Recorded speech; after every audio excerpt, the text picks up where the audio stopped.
This video today is about autism and depression. Um, it for me, I've always been, I guess, a little depressed. It comes and goes with me as I've gotten more into finding out who and what I am. It's gotten deeper and darker and more prevalent in my life. I've gotten help from this group and others,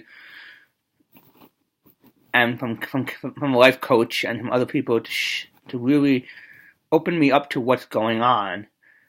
Years ago, when I was living in Banathan, I hit what I called my peak of depression. Like I was just living life to live life. I was feeling out of sorts and not ready to commit to a lot of things in my life.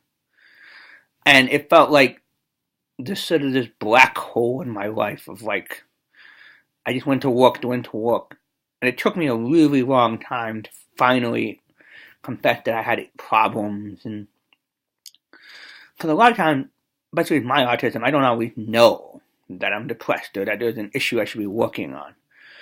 It's not easy because, I was also dealing with coming out of the closet. I was also dealing with other stuff.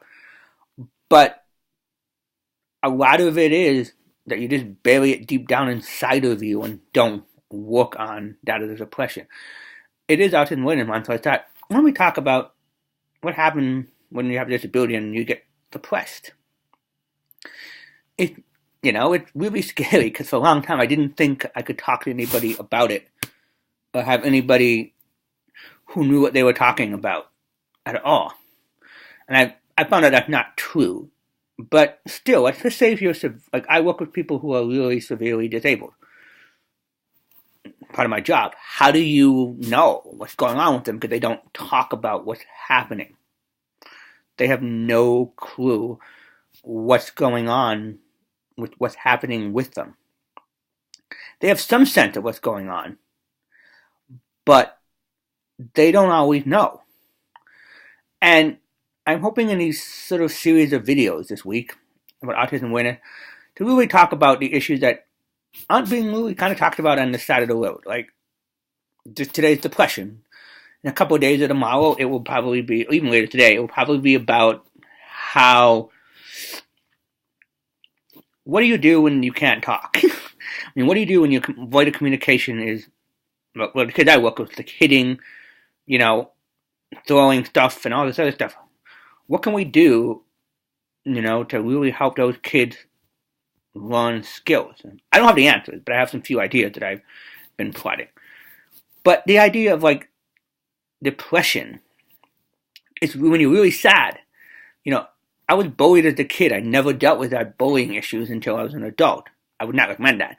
But I was a kid, a lot of my going on. My parents divorced, whatever it was. It just put me into a funk that I couldn't get out of. And I thought, well, I don't need help. I'm on, anti-anxiety meds, which is really helping because my anxiety, ever since I got hit by one of my students in the head, has been really skyrocketing high. So what do? I do meditation. I do talking it out to people. I really hit the bottomless pit of what I do. I go to people I care about. I go to support groups. I talk to my friends. And when I moved, I lost a lot of that support network, but I'm starting to gain it here again. And the power of a lot of what I do is depression is sad, depressing. There are still days I'm depressed. But what I've learned to do is walk through it and find out what's really going on. I go for a walk. Like I've been injured, and I'm walking through that trauma of whatever it is. Then I need to walk through. Every day different. But I'm learning how to break free of being depressed. But it's also great because I can be depressed and be in a bad mood and not have to be happy all the time. And it's okay. I've learned that too, that you don't always have to be happy all the time. You can be depressed and be in a good mood still. Or you can let those feelings be your feelings. And it's okay. Some people gotta be happy all the time. No. You gotta go for those feelings first. and work through them. Thanks, guys. I will talk to you all later. Bye.